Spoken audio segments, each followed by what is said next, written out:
मैंने जीवन भर मट्टे में रहने का श्राप दिया था। ये मुक्त कैसे हुआ?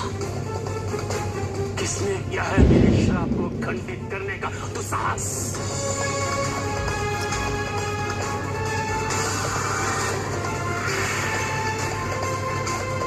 तनिक ठहरिए ऋषिवर। नारायण नारायण। क्षमा चाहता हूँ ऋषिवर, आप तो क्रोधित हो गए, किंतु मैं आपके लाभ के लिए आपको पुकार रहा था। लाभ, हानि, जीवन मरण, ऋषि इस बात की चिंता नहीं करते नारद। किंतु ऋषिवर, ऐसा प्रतीत हो रहा है कि आप उस केवट को लेकर अवश्य चिंतित हैं। अब देखिए ना ऋषिवर, उस केवट पर आपके श्राप का कोई प्रभाव हुआ ही नहीं। वो अब भी नारायण के भक्ति में लीन है और उनके परम धाम पर जा रहा है। नारायण नारायण। ऋषिवर, क्या आप जानना नहीं चाहते कि उस केवट को मुक्ति कैसे मिली और आपके श्राप को खंडित किसने किया? कौन है वो दुस्साहसी? यदि मुझे उसके बारे में ज्ञात हो गया तो मैं उसे ऐसा दंड दूंगा कि वो जीवन भर किसी को मुक्ति नहीं देगा। नारायण नारायण। ऋषिवर, मैं कहना तो नहीं चाहता, किंतु आपकी ये दशा मुझसे देखी भी नहीं जा रही। नारद, पहेलियां मत बुझाओ। कहो, कौन है जो ऋषि दुर्वासा से टकराने का साहस रखता हो? अन्यथा मैं तुम्हें भी श्राप दे दूंगा। नारायण नारायण। ऋषिवर, वो एक साधारण से ग्वाल बाल है। यमुना किनारे एक छोटा सा गांव है, गोकुल। वो वहीं रहता है। नाम है उसका कान्हा। उसी ने अपनी छोटी सी गुलेल से मटके को तोड़कर आपके श्राप को खंडित किया है ऋषिवर। कान्हा, उस बालक ने मेरा श्राप तो खंडित किया है, अभी तो ऋषि दुर्वासा को चुनौती दी है। अब देखना कि मेरे कोप से उस बालक को कौन बचाता है, कौन बचाता है। ऋषिवर, नारायण नारायण। कान्हा को आपसे कौन बचाएगा ये तो मैं अच्छी तरह से जानता हूँ, किंतु आपको कान्हा से कौन बचाएगा ये तो स्वयं मेरे नारायण जानते हैं।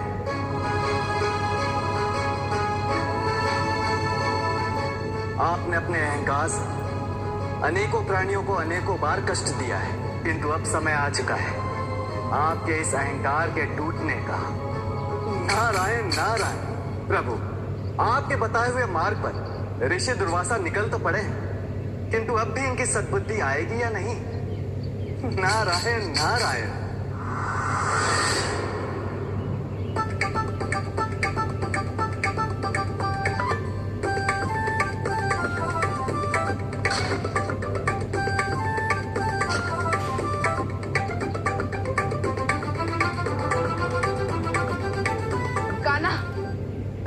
हमसे गड्ढे खुदवाए, अब स्वयं ही उसे भर रहे हो। सखा जीवक, यहाँ पर गेरुआ मिट्टी मिले नहीं तो इन गड्ढे को ढक देना चाहिए। अगर कोई गिर गया तो बहुत क्रोधित होगा। कान्हा, लगता है हमारा यहाँ आना व्यर्थ क्या? सखा रामा, मैया कहती है कोई भी कार्य व्यर्थ नहीं होता और हम जो भी कार्य करते हैं उसमें कोई लाभ अवश्य होता है। किंतु कान्हा, यहाँ गड्ढे खोदने से हमें क्या लाभ हुआ? मधुमंगल, हमें ये तो पता चला है यहाँ पर गेरुआ मिट्टी नहीं है।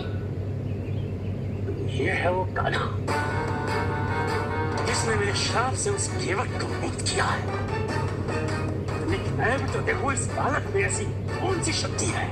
कान्हा, हमें अत्यंत प्यास लगी है, चलो जल पी के आते हैं। हाँ कान्हा, हमें भी प्यास लगी है, चलो ना जल पी के आते हैं। हे सखा, मैया कहती है कोई भी कार्य अधूरा नहीं छोड़ना चाहिए। तुम गेरुआ मिट्टी का पता लगाओ, मैं तुम्हारे लिए जल लेके आता हूँ।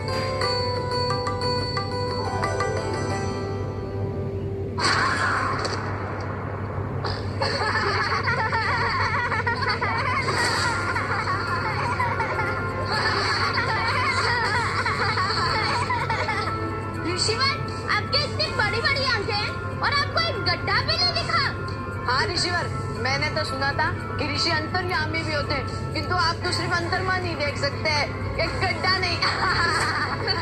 तने सुख दो, तुम्हारा इतना दुस्साहस, ऋषि दुर्वासा का उपहास, ऋषिवर, हम आपका उपहास नहीं कर रहे हैं, हम स्वयं गिरते तो स्वयं पर ही हंसते हैं। हाँ ऋषिवर, क्योंकि कान्हा कहता है यदि खुद पर हंसोगे तो अपना क्रोध कम हो जाएगा। आप भी हंसिए कि आप इस गड्ढे में गिर गए। तुमने ऋषि दुर्वासा का अपमान किया है, उसे क्रोध दिलाया है, और मैं देखता हूँ कि मेरी इस क्रोध की अग्नि से तुम्हें कौन बचाएगा। ऋषिवर, हम आपका उपहास नहीं कर रहे हैं ऋषिवर। हाँ ऋषिवर, हमें क्षमा कर दीजिए ऋषिवर, हमें क्षमा कर दीजिए ऋषिवर, हमें क्षमा कर दीजिए ऋषिवर, ऋषिवर हमें क्षमा कर दीजिए। क्षमा नहीं, मैं दंड देता हूँ, और मैं देखता हूँ मेरी इस क्रोध की अग्नि से तुम्हें कौन बचाता है, कौन बचाता है, बचाता है।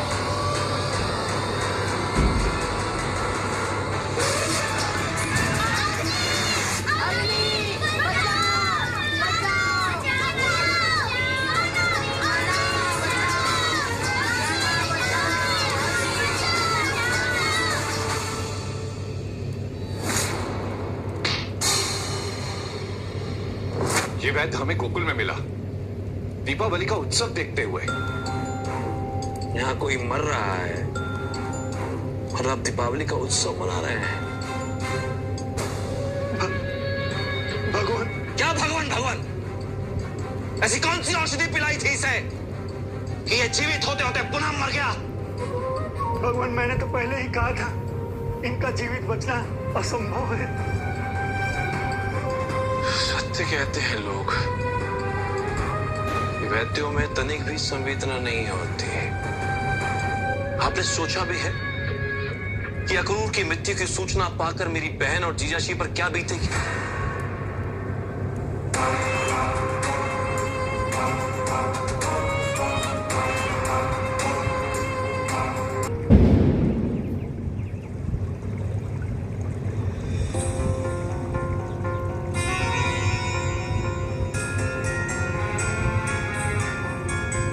बालक, मेरी साधना का समय हो गया है।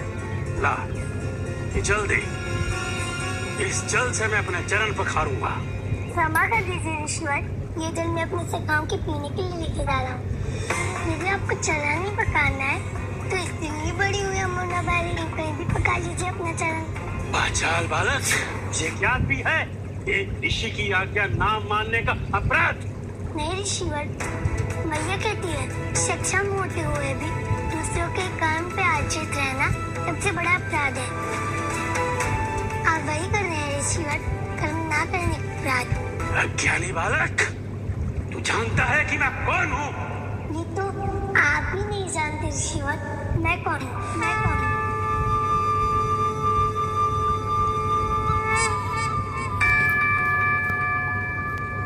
यही जानने तो मैं यहाँ आया हूँ कि तू कौन है। बस इतनी सी बात, मैं कान्हा हूँ और आप? मैं महर्षि दुर्वासा। तो आप ही हैं इसी दुर्वासा जिन्होंने भक्त केवट पर श्राप दिया था। हाँ, क्योंकि उसने भी मुझे तेरी तरह जल देने से मना किया था। अब इतनी सी बात पे इतना बड़ा श्राप? ऋषिवर, प्रयोग नहीं करना चाहिए, क्योंकि जो अकारण विरोध करते हैं उन्हें अहंकारी कहा जाता है। वो अब एक बालक मुझे ज्ञान देगा, ऋषि दुर्वासा को। मैया कहती है ज्ञान जहाँ से भी मिले ले लेना चाहिए। कान्हा, तेरे सखा तेरे ही अपराध का दंड भुगत रहे हैं।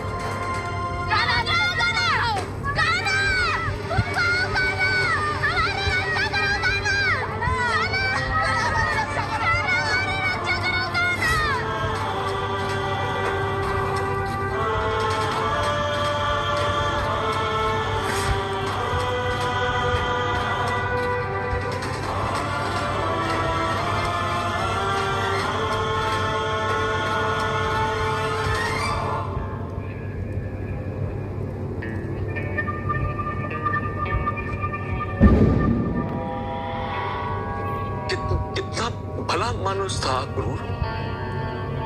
महिष्मति का एक ऐसा शुभ चिंतक जो महिष्मति के लिए सचमुच कुछ भी कर सकता था, वो मर गया।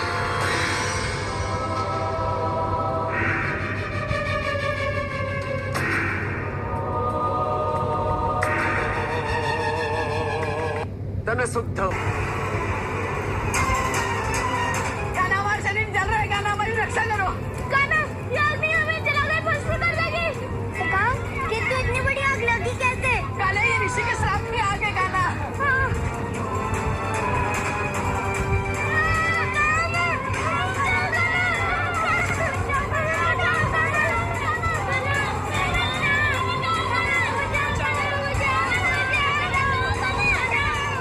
कान्हा बच्चा, हमारी रक्षा करो।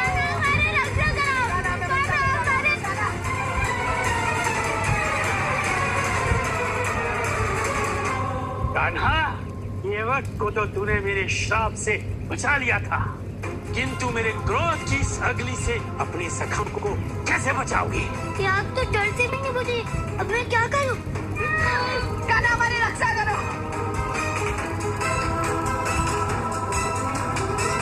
ये अग्नि बुझ क्यों नहीं रही है? साधारण बालक, ये अग्नि तेरी तरह साधारण नहीं है। ये ऋषि दुर्वासा के तप की अग्नि है। देखता हूं उसे कौन बुझाता है।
कुछ करना होगा।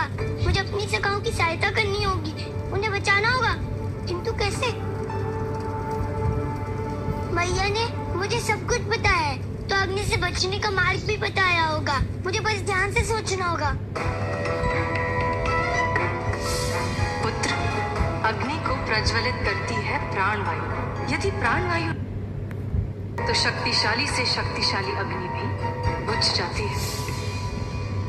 मैया कहती है प्राणवायु से ही अग्नि जलती है, इसलिए अपने सखाओं का जीवन बचाने का एक ही मार्ग है।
गया।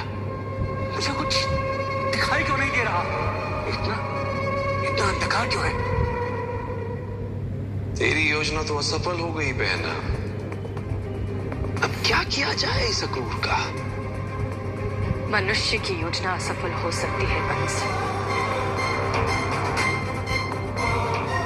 परंतु उस ईश्वर की योजना को तू टाल नहीं सकता।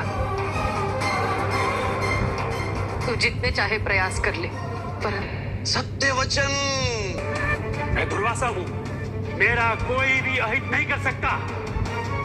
मैं संसार के किसी भी अंधकार को अपने तपोबल से प्रकाशित कर सकता हूं।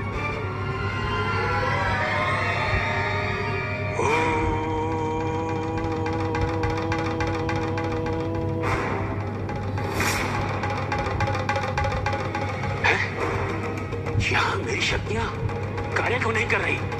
अहंकार विमूढ़ आत्मा कर्ता मिति मन्यते ऋषि दुर्वासा। जब मनुष्य अहंकार वश स्वयं को समस्त कर्मों का कर्ता मान बैठता है तो वह इसी स्थिति को प्राप्त होता है। आपने अपनी तपोशक्ति के अहंकार में आकर अनेकों मनुष्यों का जीवन अंधकारमय कर दिया था, इसलिए आज आपको उसी अंधकार का आभास हो रहा है। शेष ये नियति का नियम है कि मनुष्य जो भी कर्म करता है उसे उसका फल अवश्य मिलता है। ऋषि दुर्वासा अहंकार और क्रोध वश अनेकों मनुष्यों के भय और दुख का कारण बने। अब समय आ गया कि ऋषि दुर्वासा को उनके कर्मों का फल प्राप्त हो।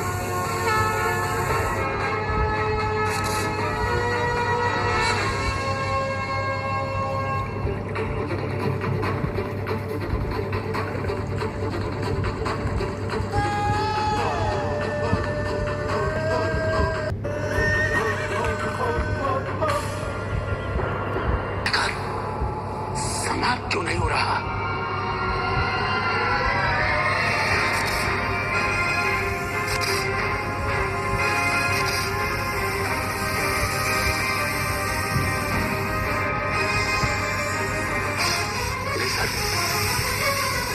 तुम मेरा अहित नहीं कर सकते। मैं तुम्हें श्राप दे दूंगा। आज मुझसे कोई डर क्यों नहीं रहा?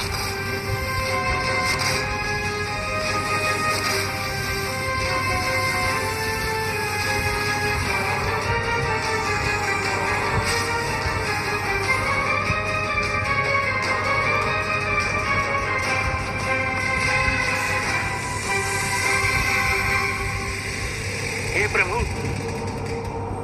अपने भक्त दुर्वासा की रक्षा कीजिए, रक्षा कीजिए।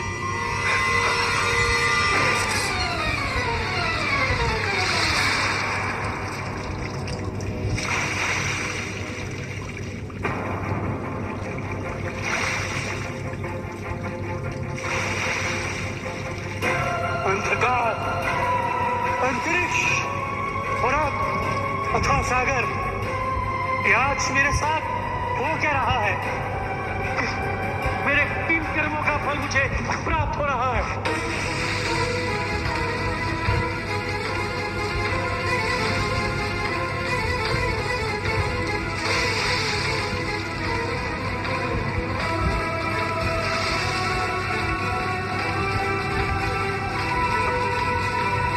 प्रभु मेरी रक्षा कीजिए, मेरा जीवन संकट में है। प्रभु मेरी रक्षा कीजिए।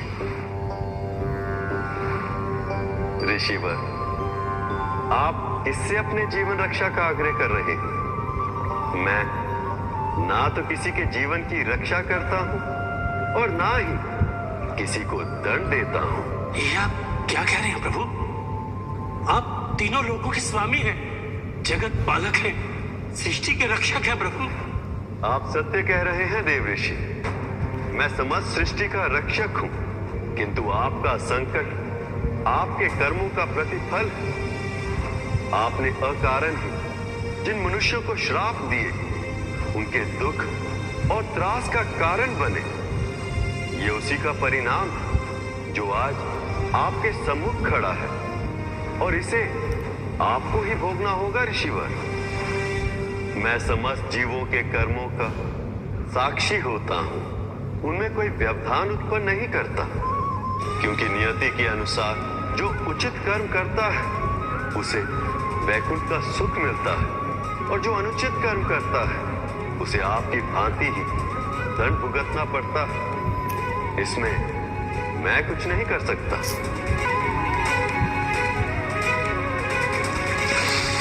चेतन अवस्था में ला कंस उनका वध कर देता है। ऋषि दुर्वासा केवट को श्राप। मेरा जीवन संकट में है प्रभु, मेरी रक्षा कीजिए। ऋषिवर, आप इससे अपने जीवन रक्षा का आग्रह कर रहे हैं, इसमें मैं कुछ नहीं कर सकता। आज ही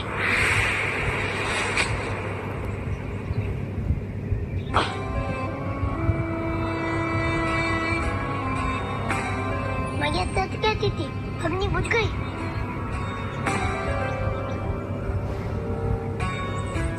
प्रभु, हमें तो गेरुआ मिट्टी मिल भी नहीं रही थी।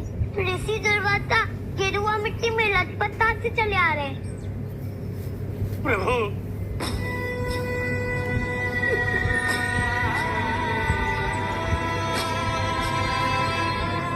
प्रभु क्षमा कीजिए प्रभु, मुझे अपने ही तप का अहंकार हो गया था, किंतु आपकी कृपा से आज मेरा सारा अहंकार दूर हो गया है प्रभु। ईश्वर, आप क्या कह रहे हैं? मुझे कुछ समझ नहीं आ रहा। मुझे बस अपने शिखाओं की चिंता हो रही है। इसमें भी मेरा ही दोष है प्रभु। अज्ञानतावश मैंने ही इन बालकों को अग्नि में जाने का श्राप दे दिया था, किंतु अब मैं अपना श्राप वापस लेता हूं।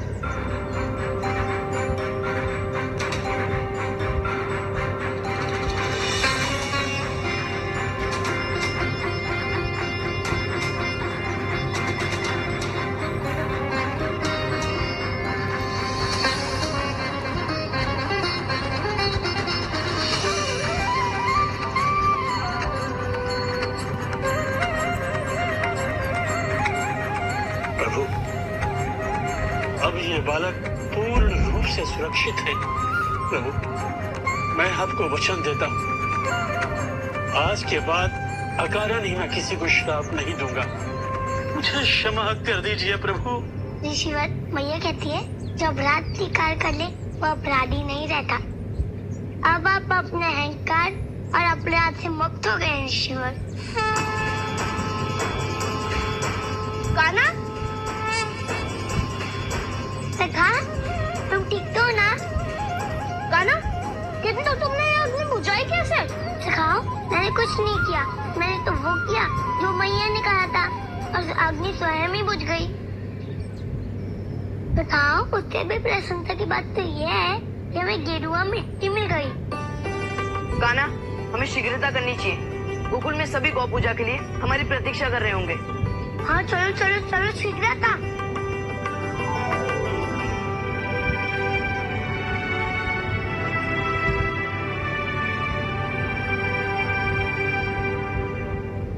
आप धन्य हैं प्रभु, आप धन्य हैं। आप सर्वशक्तिमान होते हुए भी साधारण बालक समान लीला कर रहे हैं, और मुझ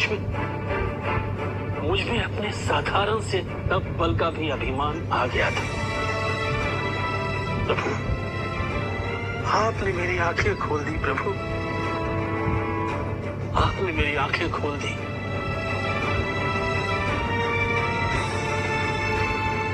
मैं समझ गया प्रभु कि संसार का सबसे बड़ा तप है शक्ति होते हुए भी साधारण बने रहना।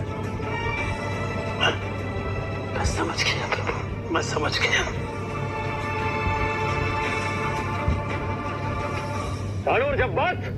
जब बात जा दिशा में हूं। ये सेनापति विदराट।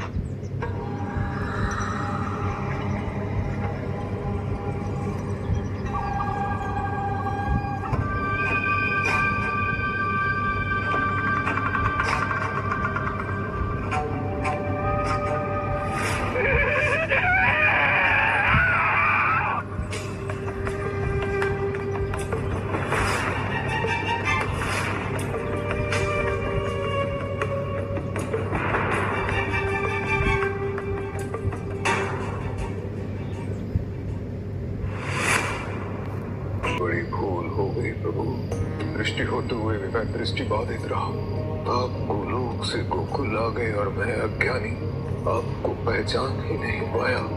मेरी भक्ति, मेरा ज्ञान, मेरा जीवन सब व्यर्थ हो गया। यदि मैं अपने प्रभु को ही नहीं पहचान सका तो धिक्कार है मेरे जीवन को। ओम भगवते वासुदेवाय नमः। ओम भगवते वासुदेवाय नमः। ऋषि गर्गाचार्य गर्गाचार्य गर्गाचार्य।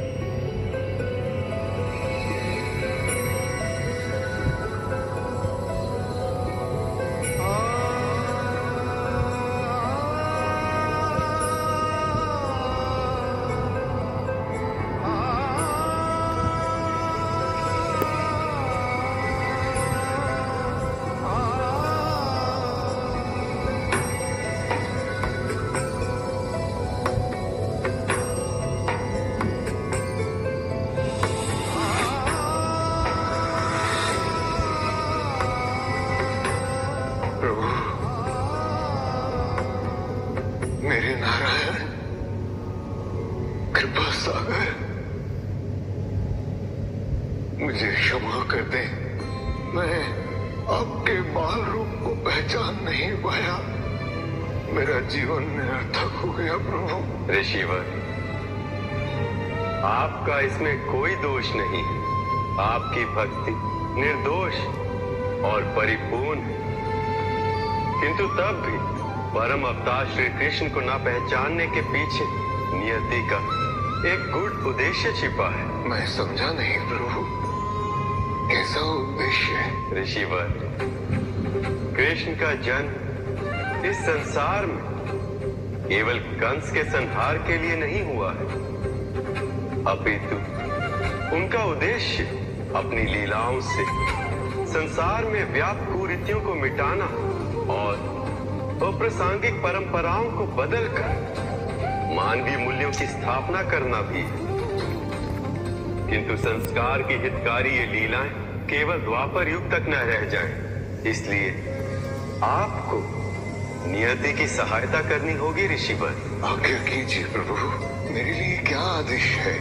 ऋषिवर, जिस प्रकार ऋषि वाल्मीकि ने राम कथा को लिपिबद्ध किया था, ठीक उसी प्रकार आप संसार के कल्याण और आने वाले कलयुग में मनुष्यों के मार्गदर्शन के लिए कृष्ण के जन्म, दर्शन और लीलाओं को लिपिबद्ध कीजिए, क्योंकि यही शिक्षाएं आने वाले घोर कलयुग में मनुष्यों का मार्गदर्शन करेंगी।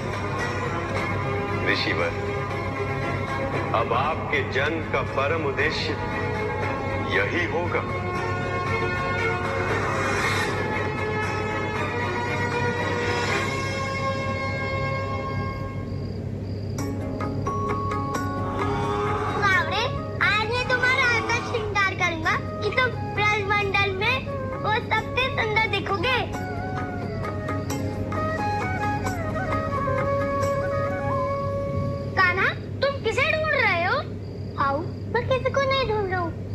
उससे देख रहा हूँ, उसके बाबू के पास 1 लाख गई है। लल्ला, वो सांझ तक तेरी प्रतीक्षा कर रही थी, किंतु तू नहीं लौटा तो वो बरसाना लौट गई। हाँ, पूजा करनी थी इसीलिए। ये तो अच्छा ही हुआ कि मैंने आने में विलम्ब कर दिया। दामोदर, दामोदर शीघ्रता करो, बहुत काम बचा है। अरे नंद बाबा, आप निश्चिंत रहें, जब दामोदर है तो क्या डर है, सब हो जाएगा। कान्हा, तावरे का श्रृंगार शीघ्रता से करो। प्रातः गुरु गर्गाचार्य के हाथों तुम्हारा गोप संस्कार होना है। किंतु गोप संस्कार होता क्या है बाबा? तुम्हारे सारे प्रश्नों के उत्तर स्वयं गुरुदेव गर्गाचार्य ही देंगे। अब शीघ्रता करो। ठीक है बाबा।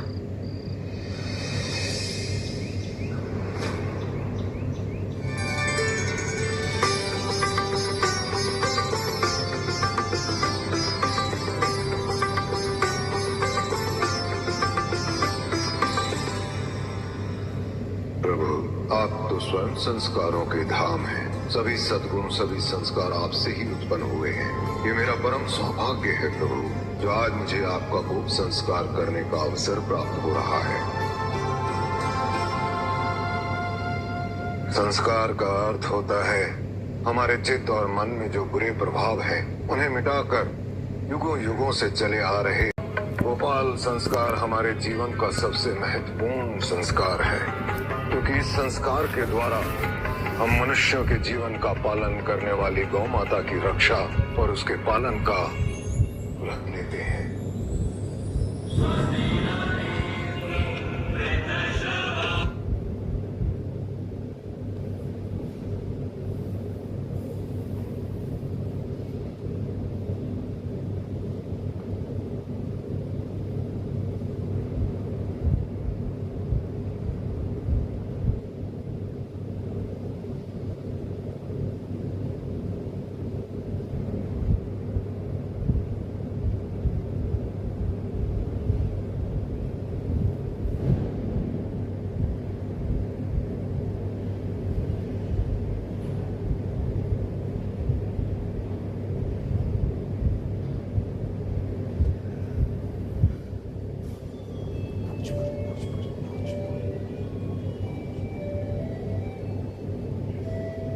विष्णु के स्वरूप को पहचान न पाने से दुखी ऋषि गर्गाचार्य को स्वप्न में दर्शन दे भगवान विष्णु कृष्ण अवतार का सत्य बनाते हैं।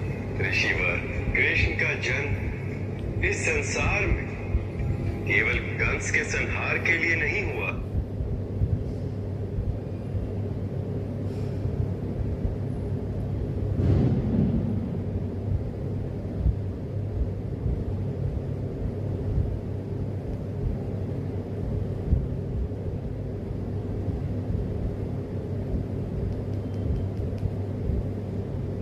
अपितु उनका उद्देश्य अपनी लीलाओं से संसार में व्याप्त कुरीतियों को मिटाना और अप्रासंगिक परंपराओं को बदलकर मानवीय मूल्यों की स्थापना करना भी है। गोकुल के समक्ष कान्हा तथा बलराम का खूब संस्कार कर ऋषि गर्गाचार्य